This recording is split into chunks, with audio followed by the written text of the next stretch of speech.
I'm going to keep this to 10 minutes again, hopefully, or just over 10 minutes, and that'll go off and tell me when we're approaching that.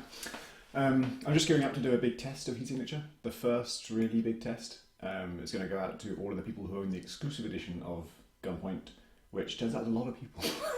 I was thinking, I used to do tests of like 1,000 people at a time, and that was a lot, but resulted in a manageable amount of feedback. So about 90% of the people you send the test version to just never give you any feedback and keep the free copy and often leak it to pirate sites, which is nice.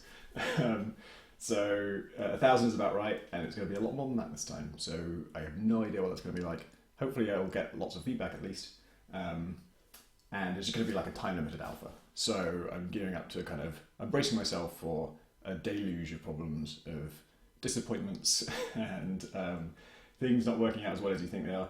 The problem is that like the feedback that's positive is usually positive in the expected ways. Like that's when someone appreciates something, it's usually the thing you're trying to make good, and so it's really nice. It feels good, but it's also like not surprising. And the surprises are always bad ones. They're always, oh, that doesn't work. Oh, you didn't understand that. Oh, why are you doing that? So that's dispiriting. But it also gets me thinking about like what is like putting a cap on that version and getting ready to send to people. The reason I haven't done more tests like this is because it just takes a lot of work to get it ready for strangers to play it. When I take it to events, it doesn't have to be as ready because I can point out things and say, oh, sorry, the key for that is this, and yada yada. But if you're sending it to thousands of strangers on the internet, there's no way for me to jump in and help them out if they're getting stuck. So the game has to speak for itself. And if it doesn't, it can, if I just forget one tip or something that doesn't explain a certain control, then I don't get feedback on anything that ability leads to because no one has done it, because no one, like that one usability problem can block me from getting the feedback I need from other problems. So anyway, I've kind of put a cap on that version, and that means kind of, in some ways, being less ambitious for a little while and kind of just finishing what's already there and making sure it all speaks for itself and works as it is. And then there's a period, I'm in limbo right now because I'm trying to launch it on Steam, but the method of giving a free beta to a bunch of people who own a different game is actually a little bit fraught, and Steam doesn't really let you do that, so I have to find an interesting way around that. But it's done, and I'm not working on it. And the upshot of that is, anytime I'm kind of have an enforced break like this, I start to kind of reevaluate where we are and what's working and what isn't. And the thing I'm kind of thinking about right now is the interior game. Once you're aboard a ship, then you are hiding from guards, you're trying to get to somewhere on the ship, you are able to manipulate the way the ship works, you can hijack turrets, you can hijack the whole ship, you can blow up parts of the ship, you can open and close doors, you can find loot, and all the kind of basic ingredients are there. And my way of developing Heat Signature has always been, it has a huge number of individual parts. So my way of developing it is, well, making all those good is going to be a nightmare. So let's make them all shit and then look at the whole and play it for a while and kind of consider which bit of it needs to be good, which bit of it is worthy of work, which one, where would it benefit most from my investment of effort and stuff. Because my favourite game ever, Deus Ex, is a game that does a lot of things, most of them badly. And it's only good because of the way they come together and because of the fact that it does so many things, the fact that it enables so many different abilities and tactics and approaches, that becomes what's good about it, the fact that you have choice. And Heat Signature will hopefully have a tiny dash of that. And now that, I mean, it is all there, basically. All of the basic systems are there. So this is the time when I can look at it and say which things need to be good. And the thing that really needs to be good, I think, is the onboard stuff. So flying around space right now is kind of, actually the first version of that pretty much felt good, and it's always felt good. Boarding ships is a cool moment, always. That hasn't needed much work. The Galaxy, that was a big deal. I had to get that to a certain standard. I think it's kind of like, it's not No Man's Sky. But it does give context and stuff, and that needed to be decent. That did require some work, and that was something I didn't know until I'd made everything else, and I realised, oh, it needs context, so make some context. And the onboard thing needs to be really good. That's what's kind of, when I look at the game now and think, why isn't it a better game? It's because the onboard stuff is basically just a kind of rudimentary stealth game. It's not that interesting. But one of the things I've done recently is I've added the ability to throw stuff, and when you throw stuff, it can collide with other stuff. And those interactions can kind of daisy chain, and that was a really, really successful addition, and it's fun anyway just to throw a wrench in someone's face and knock them over. That's inherently good. But also, unexpected things are happening. Like yesterday, I was testing actually the new random weapon generation, which I'm really happy with, and I was spawning loads of weapons and throwing away the useless ones. But if you throw a gun, when it hits a wall at a certain velocity, it will go off. And I was just tossing away a gun that had no special properties at all, just an ordinary gun, and to make room for the cool special randomized guns that I was generating. And that ordinary gun hit a wall and it went off. And now that I've added like special traits, like a gun can be silenced, which means it's very, very quiet, or it can just be quiet, which means it's about half a kind of, or a third of the noise radius that they normally have. And to make that worthwhile, I've made the normal noise radius huge. So if you throw away a normal gun that's full volume and it goes off, just everyone on the ship gets up from their seats and just comes rushing towards my location. And then just like panicking, running away from a crowd of people and just in hysterics because it just looks so funny. So that kind of stuff is fantastic. It's happening all the time now. But mostly, I say it's happening all the time. It isn't really happening all the time. It's happening when I'm messing around or when I'm not expecting it and when I'm just doing things that aren't in themselves interesting.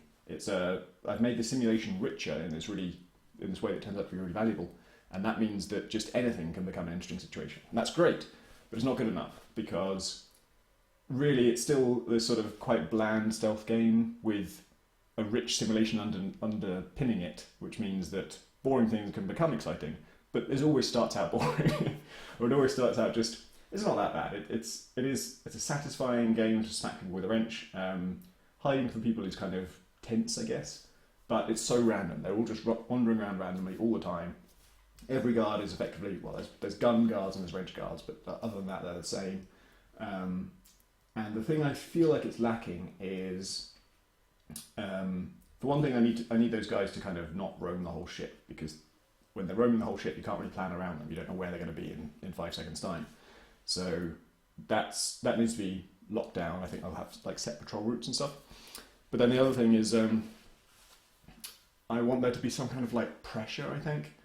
I'm so often in a situation where if there was a threat coming towards me slowly, I would have a really smart way out of the situation. But there isn't. There's no reason for me to do it, but I could.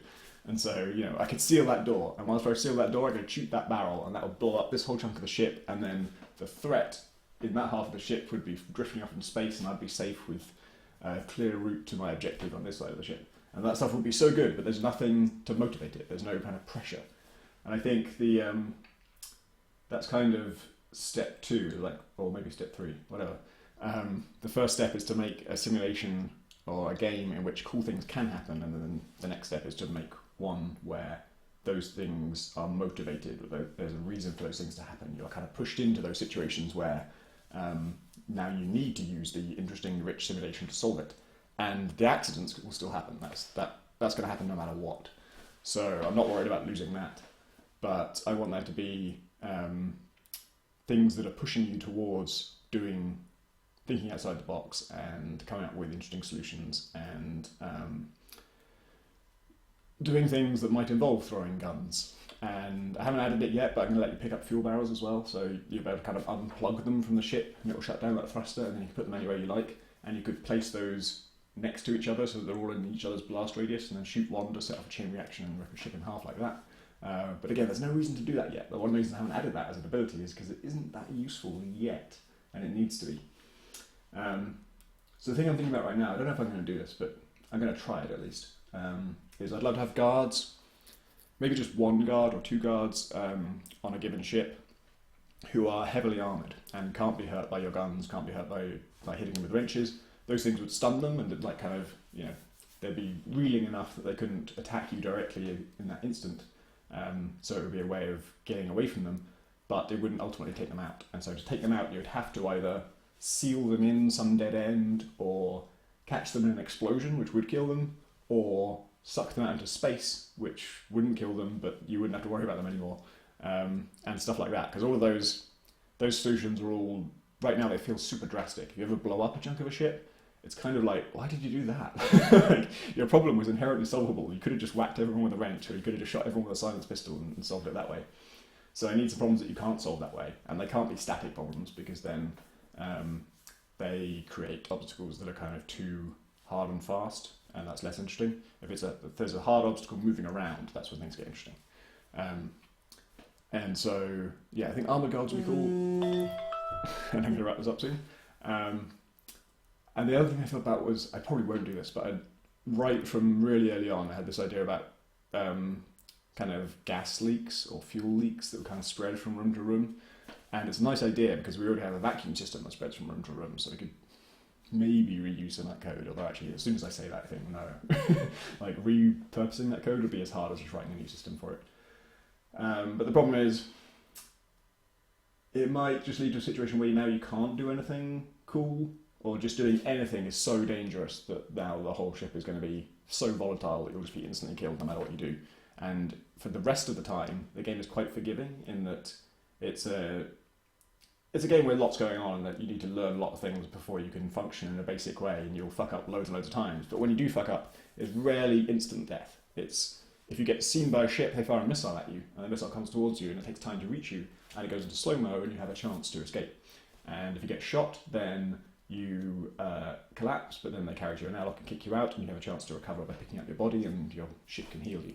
And the only thing that instantly kills you, really, is shooting something explosive on board a ship. So I don't know how much I want to encourage that.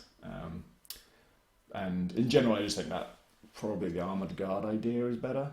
But it's interesting. It's kind of, I feel like I'm learning a lot about game design by getting to this stage where I have a game and all of the kind of basic ingredients are there. It is a stealth game, it has enemies, it's sudden death, that doesn't feel too frustrating.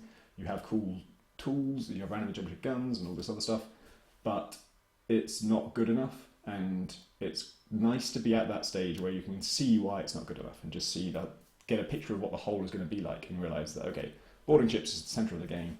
That has to be interesting, and I need it to feel more like a kind of rich game of interesting options and dynamic pressures and things that motivate you to come up with cool solutions.